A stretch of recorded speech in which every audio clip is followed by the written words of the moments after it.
Vamos então, irmãos e irmãs, seguir no estudo desta carta de João, a sua primeira carta. Estamos chegando ao fim, depois de alguns meses desta batalha de graça, Deus demonstrando o seu amor por nós, falando através do apóstolo João àqueles primeiros cristãos e até os dias de hoje, sendo bênção nas nossas vidas. A palavra do Senhor. Vamos hoje dos versos 6 ao 12, se o Senhor nos permitir. Vamos fazer a leitura, então, da porção bíblica. Diz-nos assim, então, a palavra do Senhor. Este é aquele que veio por meio de água e sangue, Jesus Cristo. Não somente com água, mas também com água e com o sangue. E o Espírito é o que dá testemunho, porque o Espírito é a verdade. Pois há três que dão testemunho, no céu, o Pai, a Palavra e o Espírito Santo. E estes três são um. E três são os que testificam na terra, o Espírito, a água e o sangue. E os três são unânimes num só propósito. Se admitimos o testemunho dos homens, o testemunho de Deus é maior. Ora, este é o testemunho de Deus que ele dá acerca do seu Filho. Aquele que crê no Filho de Deus tem em si o testemunho. Aquele que não dá crédito a Deus o faz mentiroso, porque não crê no testemunho que Deus dá acerca do seu Filho. E o testemunho é este, que Deus nos deu a vida eterna, e esta vida está no seu Filho. Aquele que tem o Filho tem a vida. Aquele que não tem o Filho de Deus não tem a vida. São palavras, expressões muito profundas que o apóstolo João deixa registrado aqui para nós. Estas palavras de João registram o testemunho de Deus acerca do seu Filho Jesus Cristo. O testemunho do próprio Deus, do Deus e Pai do nosso Senhor e Salvador Jesus Cristo. Sobre quem é a pessoa de Jesus. Quem é, de fato, Jesus Cristo. E o que ele veio fazer nesta terra. Qual o propósito do Senhor Jesus. Deus mesmo dá este testemunho e o deixa registrado. E nós, portanto, através dos séculos, esta palavra tem sido preservada e nós a temos nas nossas mãos nesta noite. Podemos, além de observá-la, além de interpretá-la, acima de tudo, nós precisamos tomar posse destas palavras, compreendê-las profundamente, vivê-las dia a dia nas nossas vidas, testemunharmos dela a todos quantos nós temos a oportunidade de nos relacionar. Como nós temos visto nesta carta ao longo destes meses que se passaram, o apóstolo João, ele tem falado muito claramente, muito diretamente contra os falsos mestres, especialmente os gnósticos. E quando se trata, e quando lembramos e falamos a respeito dos gnósticos, quem eram eles, e nós já tratamos disso aqui melhor ou mais profundamente tempos atrás, é sempre bom nós lembrarmos que esses gnósticos, eles não conheciam ou não pregavam a Jesus Cristo como Filho de Deus, não entendiam a Jesus Cristo como homem verdadeiro, não reconheciam a Jesus Cristo como Deus verdadeiro. Ou seja, como é que se pode imaginar pessoas, líderes por vezes na igreja de Jesus Cristo, nos 3 primeiros séculos, a igreja primitiva lutou contra esses falsos mestres, que estavam dentro da igreja de Jesus Cristo, lideravam a igreja em diversos aspectos, mas não reconheciam a Jesus Cristo como Deus 100% e como homem 100%. Por isso João, finalizando a carta, E ele faz isso já no começo da sua carta, no primeiro capítulo, nos primeiros versos. Nós vamos ver que quando João inicia a sua carta, ele declara, ele registra exatamente as mesmas coisas que ele vai dizer agora aqui. Ele afirma que Jesus Cristo é o Filho de Deus, que veio em carne. E ele vai agora retomar este assunto na finalização da sua carta. Então ele vem rebater esses falsos mestres com o testemunho do próprio Deus acerca de Jesus Cristo. E hoje nós vamos ver alguns aspectos desse testemunho e também algumas implicações, tanto para nós quanto para a humanidade, no fato de se crer ou não se crer no testemunho que o próprio Deus dá a respeito do seu Filho. O que é que acontece com aqueles que creem no testemunho da sua palavra, no testemunho de Deus, no testemunho do seu Santo Espírito, de que Cristo de fato é o Filho de Deus, que Ele é Deus 100%, que Ele é homem 100%. Qual a implicação que há na vida dos que creem nisso? E quais as implicações que há na vida daqueles que não creem nisso? É isso que João vai mostrar para nós nestes versos. O primeiro, então, começando ali no versículo 6, ele diz assim: este é aquele que veio por meio de água e sangue. Ele está falando de Jesus Cristo. Este é aquele que veio por meio de água e sangue, Jesus Cristo. Não somente com água, mas também com água e com o sangue. Essa é a primeira parte desse verso 6. Aqui, João, ele coloca nestas palavras, ele evidencia, ele mostra, ele revela um Jesus histórico. Um Jesus que veio de fato em carne. Um Jesus de fato que veio e viveu entre os homens. Ele coloca aqui dois elementos, água e sangue,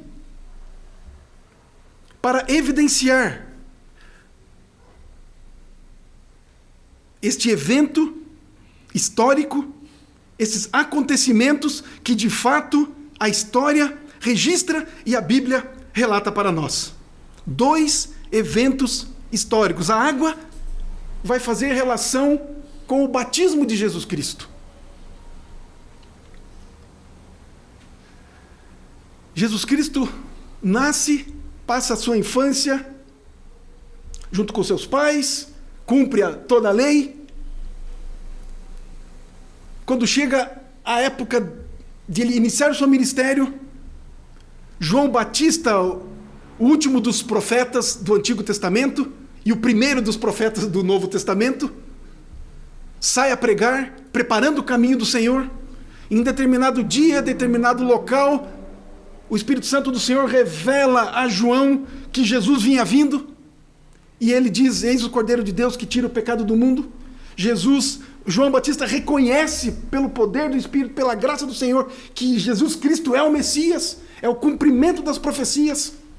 E ele vem então para ser batizado por João, e João chega e diz: não, eu é que tenho que ser batizado pelo Senhor.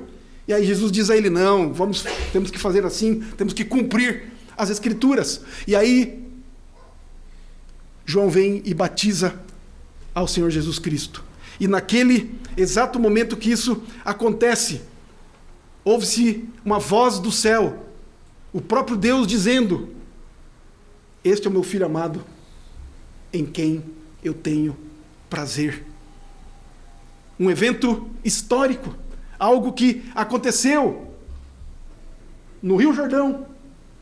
Jesus Cristo sendo batizado por João, sendo visto por diversas testemunhas, e o próprio Deus testemunhando, e o próprio Deus declarando que ali estava o Messias, o seu Filho, o Salvador, o Senhor, recebendo também sobre ele o Espírito Santo do Senhor, capacitando-o, portanto, para o ministério que iria iniciar.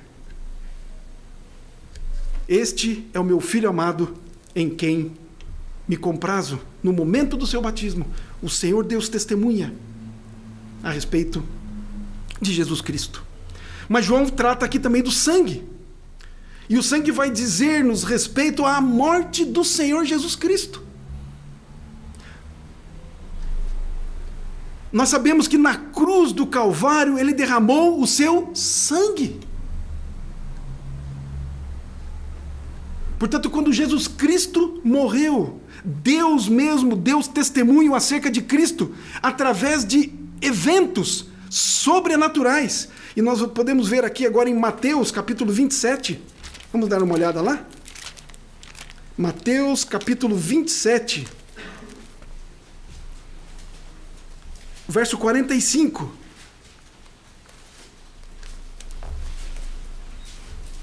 Imaginemos, queridos irmãos e irmãs, este cenário todo.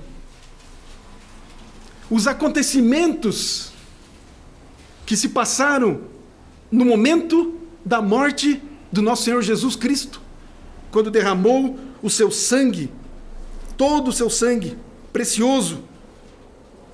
Verso 45 de Mateus 27. Desde a hora sexta até a hora nona, houve trevas sobre toda a terra.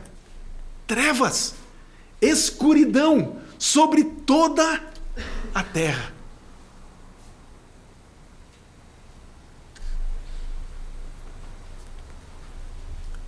Verso 51. Eis que o véu do santuário se rasgou em duas partes, de alto a baixo. Diz-nos os estudiosos que esse véu do templo era de uma espessura considerável. E mesmo que não fosse, imaginemos, irmãos e irmãs,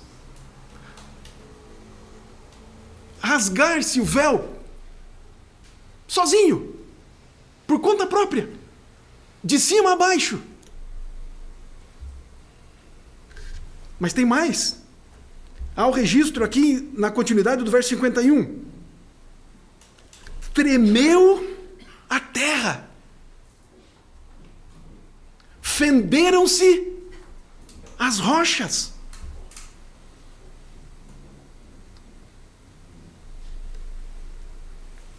Questões, algo sobrenaturais, extraordinários, terríveis, não é mesmo? Trevas, terremotos.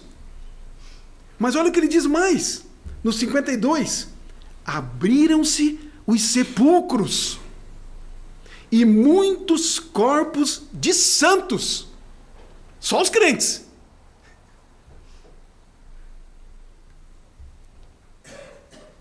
que dormiam, ressuscitaram. Aqui nós já podemos imaginar que na morte de Cristo, já prenunciava, já anunciava, já mostrava como que de fato será a ressurreição na volta do Senhor Jesus Cristo. Não nos diz lá, os mortos ressuscitarão primeiro? Não dá para termos uma ideia aqui de que os sepulcros vão abrir? Agora vai ser, a gente pensa que vai ser muito mais difícil, né? Mas como é que vai ser, pastor, com os que foram cremados? Que as suas cinzas foram lançadas ao mar. Como é que vai ser? Pois Deus do pó da terra não fez o homem? Pode ou não pode juntar toda a poeira dos corpos lançados ao mar ou em qualquer outro lugar e restaurar os seus santos? Mas tem mais, abriram-se os sepulcros e muitos corpos de santos que dormiam ressuscitaram. Mas olha o que aconteceu ainda mais. E saindo dos sepulcros depois da ressurreição de Jesus, entraram na cidade santa e apareceram a muitos. Imaginemos a cena. Os familiares mortos, os santos crentes que morreram, quando Jesus morre na cruz, há trevas, há terremoto, os sepulcros se abrem, os santos ressuscitam e aparecem para os seus. Apareceram a muitos. Eventos históricos, coisas que de fato aconteceram. O batismo de Jesus, a sua morte na cruz, o seu sangue derramado. Portanto, o propósito de João, certamente em citar isso, em registrar esses dois eventos, era combater de fato o ensino daqueles falsos mestres gnósticos que diziam que Jesus não tinha um corpo real.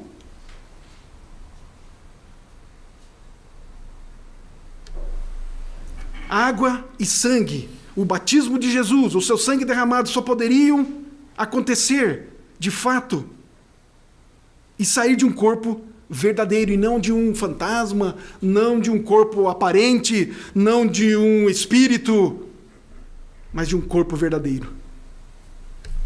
Portanto, a coerência do testemunho que Deus dá a respeito do seu Filho está ligado a eventos que de fato aconteceram. A história registra, a Bíblia nos dá esta certeza, testemunha isso para nós. Deus registra o seu próprio testemunho, o batismo e a morte do Senhor Jesus Cristo. Tanto um quanto outro evento foram vistos por muitas pessoas. E além disso, é um testemunho coerente, no sentido de que somente um corpo verdadeiramente real, e dele poderia sair água e sangue. As Escrituras registram que do Senhor Jesus saiu água e sangue. Mas ele diz mais, ainda no final do versículo 6 de 1 João 5. Este é aquele que veio por meio de água e sangue, Jesus Cristo, não somente com água, mas também com água e com sangue, e o Espírito é o que dá testemunho, porque o Espírito é a verdade. O Espírito é a verdade. Mas então, João enfatiza aqui também o testemunho que Deus dá por meio do seu Espírito Santo. Como o Espírito de Deus não pode mentir, seu testemunho é verdadeiro, é seguro. E eu quero ver com vocês, peço que vocês vão lá comigo em João 14, 16 e 17. Evangelho segundo João, capítulo 14, os versos 16 e o verso 17. Diz-nos assim, o próprio Senhor Jesus: e eu rogarei ao Pai, e Ele vos dará outro Consolador, a fim de que esteja para sempre convosco, o Espírito da verdade, que o mundo não pode receber, porque não o vê, nem o conhece. Vós o conheceis, porque Ele habita convosco e estará em vós. O que está nos dizendo aqui o apóstolo João? Ele registra para nós, evidencia para nós, que o Espírito Santo é a fonte da verdade, de toda a verdade. Ele não é somente a fonte da verdade, mas ele é aquele que comunica a verdade aos seus filhos. Portanto, não basta participarmos, conhecermos a respeito do batismo de Jesus. Não basta olharmos e vermos ele morrer naquela cruz, derramar o seu sangue, como muitos viram naquele dia. É necessário que haja a ação do Espírito Santo do Senhor.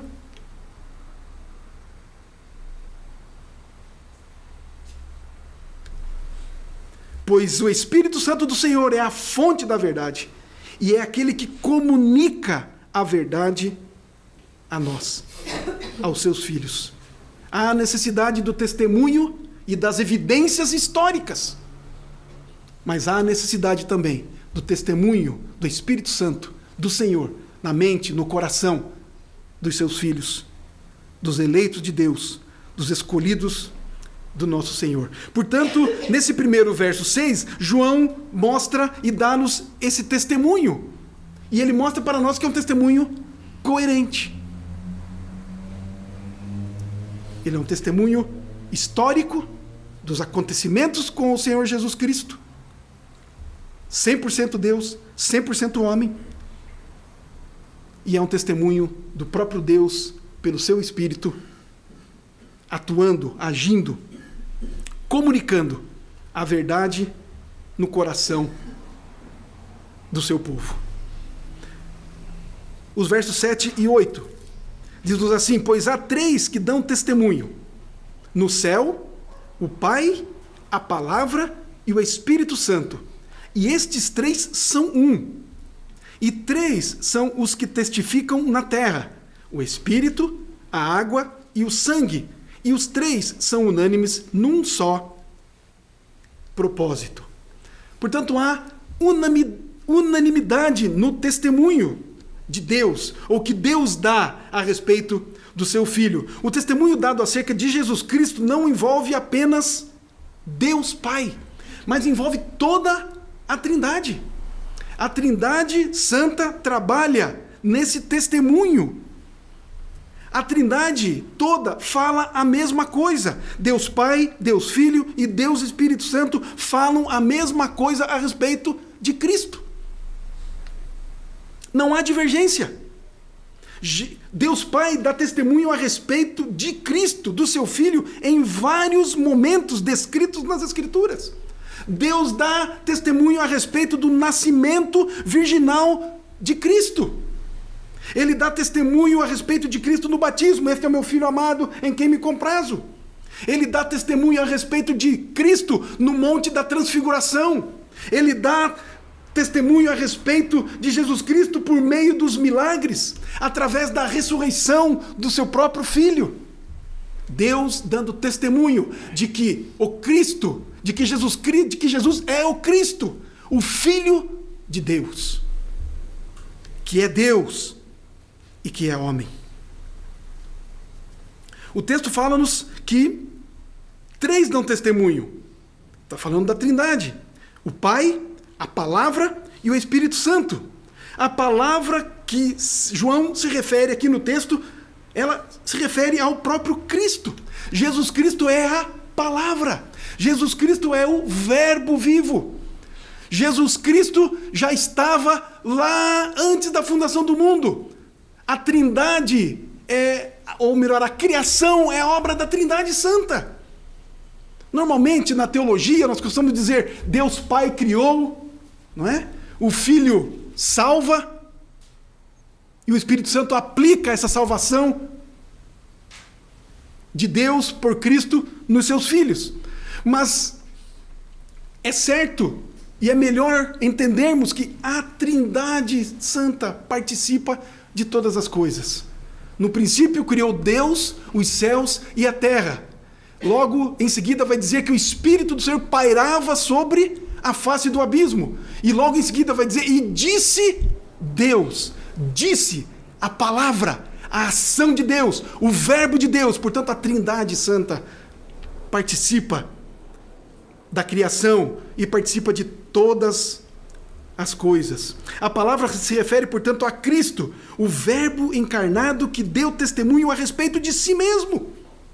O próprio Senhor Jesus falou a respeito dele mesmo, de quem ele era, do que ele veio fazer. Várias vezes no Evangelho de João, por exemplo, ele usou aquele termo: eu sou a porta, eu sou o pão da vida, eu sou o bom pastor, referindo-se e lembrando-nos naquele evento em que Moisés, lá em Êxodo, chega mas quem é o Senhor? Como é que eu vou anunciar ao Senhor para o nosso povo que está lá no Egito? Eu vou dizer quem me enviou.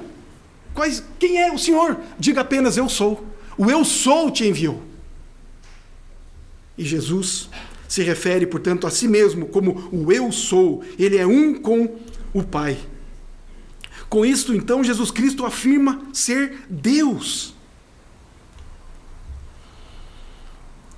Deus, então, dá testemunho de Cristo. O próprio Senhor Jesus dá testemunho de si mesmo como sendo Deus. E o Espírito Santo também deu testemunho de Cristo ao descer sobre ele no batismo, em forma corpórea de pomba, testemunhando a respeito de Jesus Cristo, que era o Messias, o Deus homem encarnado, o Deus encarnado. E também testemunhou através dos milagres. Jesus, quando praticava os seus milagres, era por intermédio também do Espírito Santo do Senhor. Portanto, o testemunho da Trindade a respeito de Jesus é um só. Ele é homem e ele é Deus. E não há divergência em parte alguma das Escrituras que fale um contra o outro. Pelo contrário, todos dão o testemunho favorável, unânime, de que Jesus Cristo é Deus, de que Jesus Cristo é homem. Versículo 9. Veja o que João registra aqui. Se admitimos o testemunho dos homens, o testemunho de Deus é maior. Ora, este é o testemunho de Deus que ele dá acerca do seu Filho. Aqui nós precisamos olhar e lembrar por que será que João cita isso aqui. Por que será que João faz essa afirmação, se admitirmos o testemunho dos homens? Porque na época, não só de João, mas especialmente no Antigo Testamento, nós podemos ver isso lá em Deuteronômio capítulo 17. Deuteronômio capítulo 17.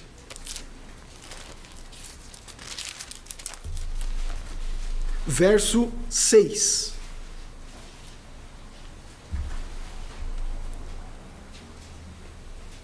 Para que algo fosse de fato comprovado, para que um testemunho fosse autenticado, era necessário o testemunho de 2 ou 3 pessoas. A palavra de 2 ou 3 testemunhas. Diz-nos aqui o versículo 6.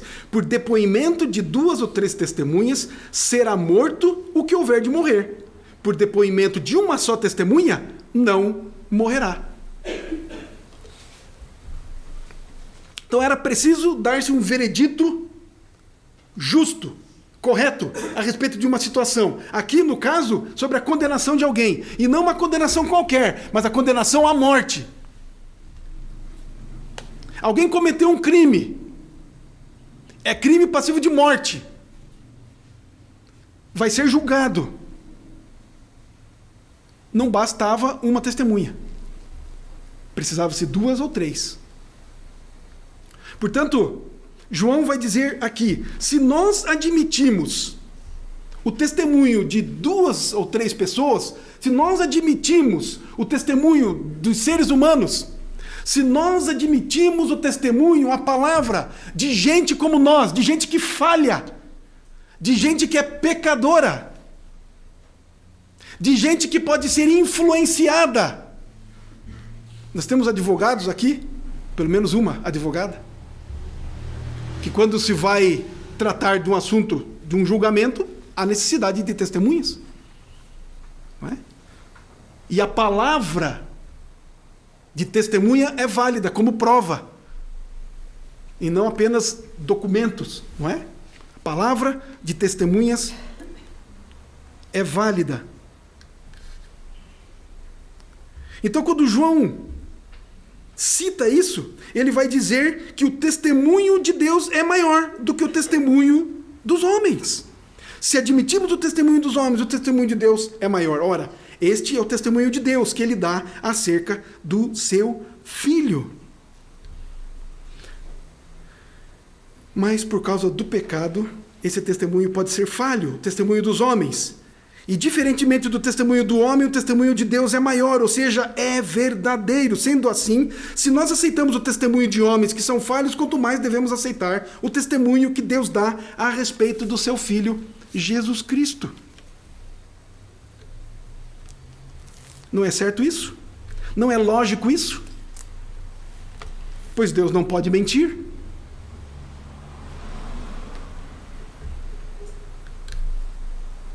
Versículo 10. Aquele que crê no Filho de Deus tem em si o testemunho. Aquele que não dá crédito a Deus o faz mentiroso, porque não crê no testemunho que Deus dá acerca do seu Filho.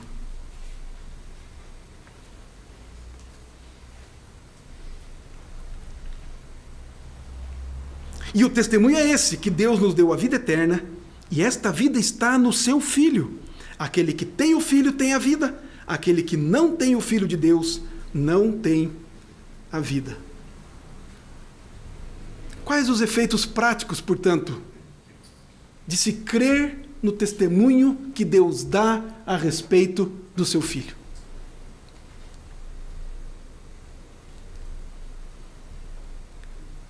Quais os efeitos? Aqueles que creem e aqueles que não creem. Quais os resultados?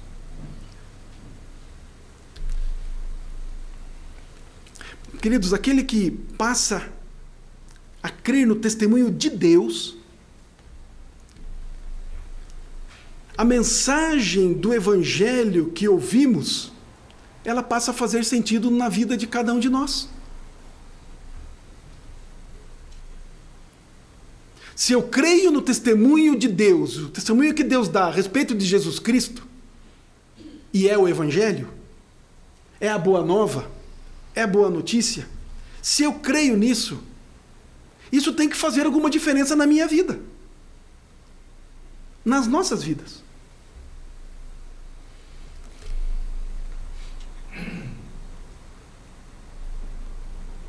Crer no testemunho de Deus a respeito de Jesus Cristo é entender que Jesus Cristo foi encarnado, é Deus encarnado. É crer, compreender, aceitar que Jesus Cristo morreu pelos nossos pecados e que Ele ressuscitou ao terceiro dia. É crer além daqueles eventos históricos de Jesus, que de fato Ele veio, que de fato Ele morreu naquela cruz, que de fato todas aquelas coisas aconteceram, mas vai além da história. São questões espirituais. Cremos de fato que Jesus Cristo encarnou-se, que Deus se fez homem, se fez carne e morreu pelos nossos pecados. É cremos que de fato somos pecadores e que os nossos pecados nos levam ao inferno. Cremos então que Deus enviou o seu Filho, cremos no Jesus histórico, mas cremos que de fato Jesus Cristo é o Filho de Deus e que morreu por nossa causa, para devolver para nós a amizade com Deus, restaurar a amizade com Deus, nos reconciliar com Deus.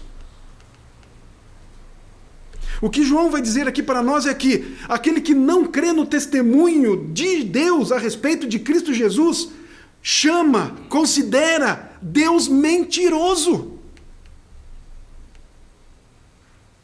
Não crê nessas coisas. Deus é mentiroso.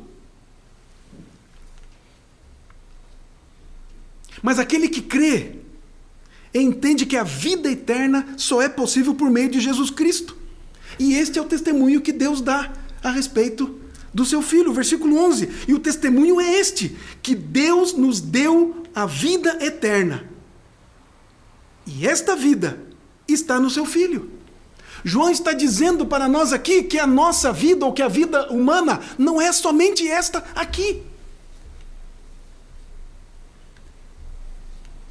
E tem muita gente que acredita nisso, que a vida é só aqui.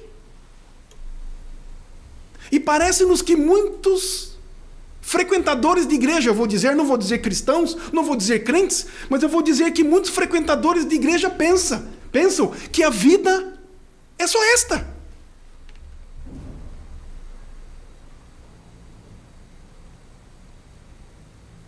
Não são gnósticos no termo que era usado lá no passado, com tanta ênfase, mas parece que na vida em si, no dia a dia, tem esse pensamento.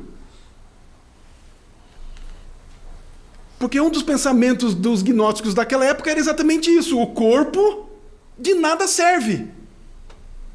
Apenas o espírito, que é algo superior. Deste nós vamos cuidar. Agora, o corpo a gente faz o que quiser. Esse é um pensamento gnóstico. E por vezes parece que os frequentadores de igreja agem exatamente assim. Então, alguns dias, algumas vezes, alguns momentos eu trato e eu cuido do espírito.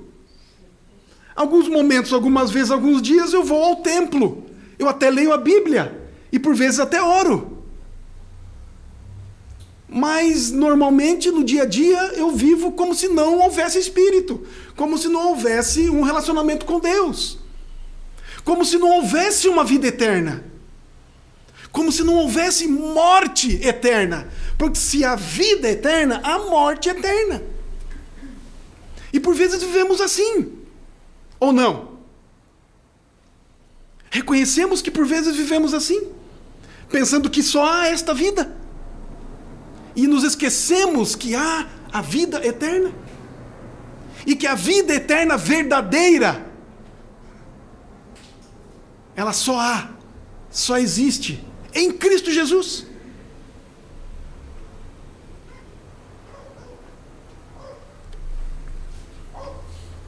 Que Deus nos deu a vida eterna. E a vida está no seu Filho. Aquele, portanto, que crê em Cristo tem em si a vida eterna. Portanto, não está morto espiritualmente. Queridos, esta é uma realidade fundamental do Evangelho. Há a vida eterna. E essa vida eterna está no seu Filho Jesus Cristo.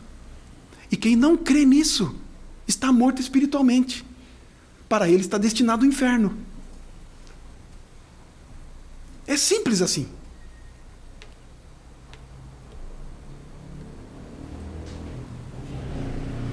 Portanto, João vai, mais uma vez, afirmar para nós aqui, que aquele que crê em Jesus Cristo tem o Pai.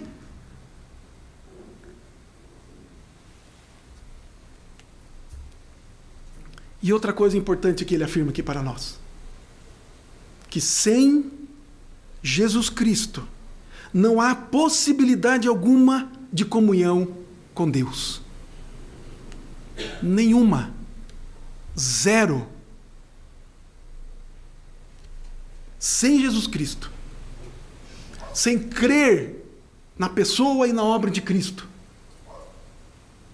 sem ter sido nascido de novo, sem ter sido regenerado pelo Espírito Santo de Deus, sem ter comunhão com Deus por Cristo, melhor dizendo, não é? Não há comunhão com Deus sem Cristo Jesus.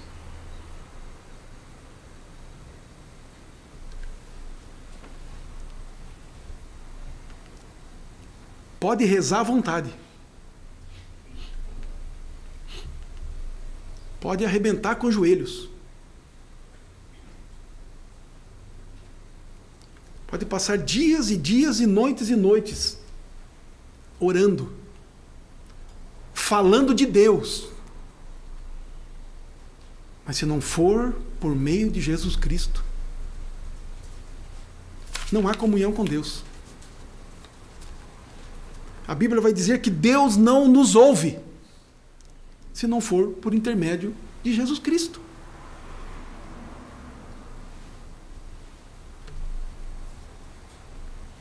Aquele que tem o Filho tem a vida.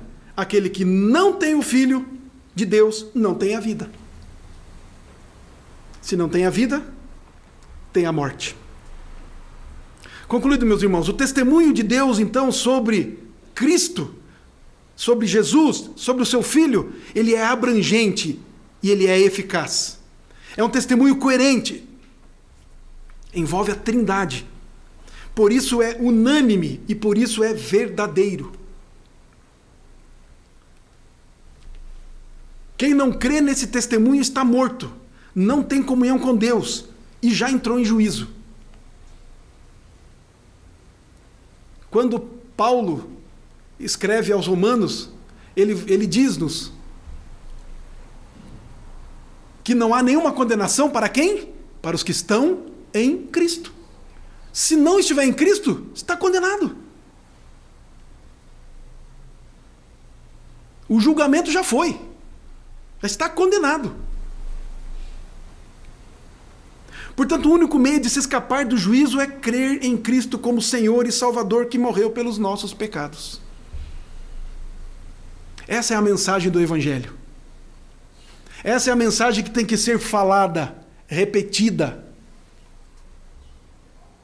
Mas os irmãos podem perguntar, mas pastor, por que você vai pregar isso na igreja? João escreveu para a igreja.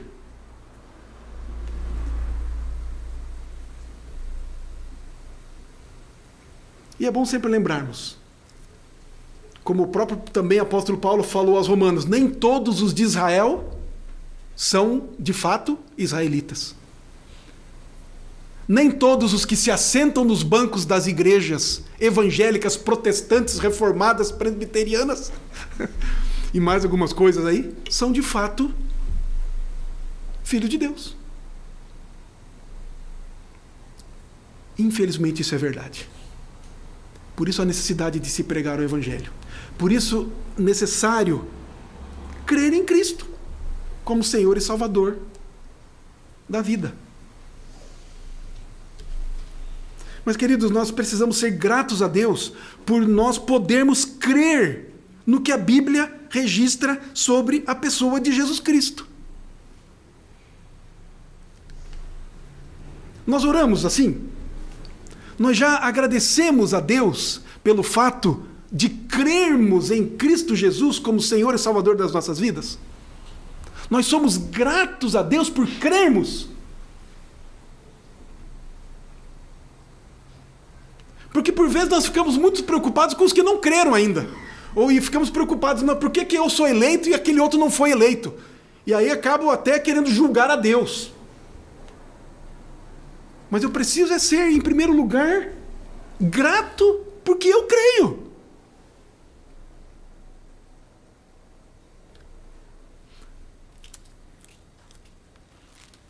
Olha o que Paulo escreve, segundo os Tessalonicenses, você não precisa abrir lá. Segundo aos Tessalonicenses, o capítulo 3, os versos 1 e 2, olha o que ele escreve. Ele diz assim, finalmente, irmãos, orai por nós, para que a palavra do Senhor se propague e seja glorificada, como também está acontecendo entre vós.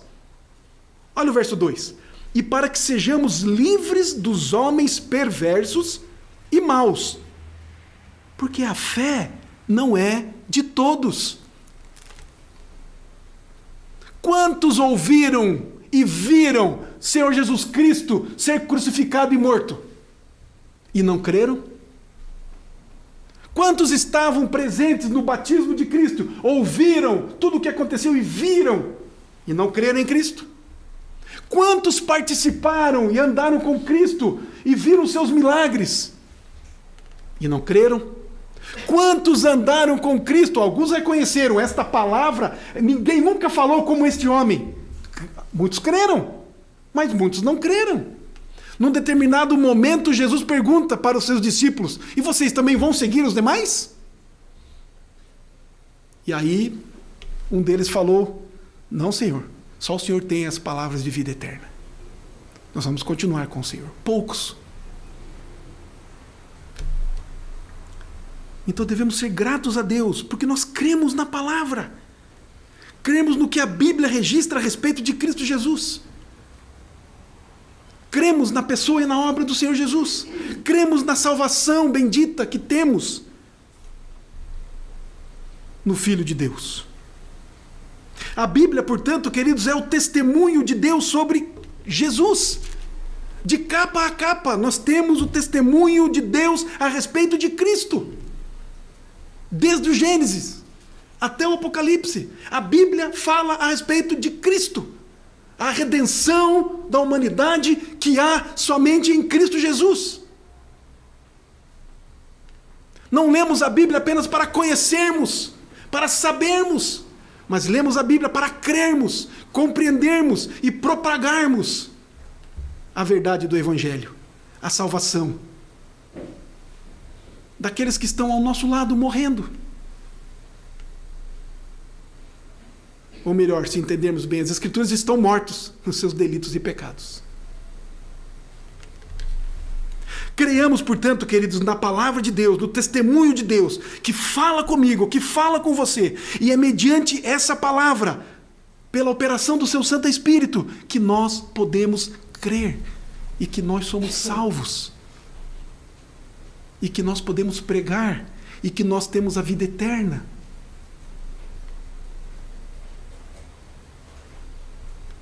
E que isso deve fazer diferença na vida de cada um de nós, na vida da igreja verdadeira do nosso Senhor e Salvador Jesus Cristo. Portanto, queridos, eu entendo esta palavra do apóstolo João para nós hoje, desse testemunho que a palavra de Deus, que o próprio Deus, que a Trindade dá a respeito de Cristo Jesus, atingiu-nos profundamente. Nós ouvimos esse testemunho. Essa palavra foi pregada a nós. O Espírito Santo agiu em nós. Nos fez crer nessas coisas. Nos deu a vida eterna. E agora o que faremos? O que fazemos com isso tudo? Eu creio que nós já sabemos o que fazer. Saiamos, portanto, corajosamente, proclamando a respeito de Jesus Cristo, o Filho do Deus vivo, aquele que salva, aquele que purifica, aquele que santifica, porque é nele que temos a vida eterna. Que o Senhor abençoe a cada um de nós, com a sua bendita e santa palavra, no poder do Espírito Santo, em Cristo Jesus.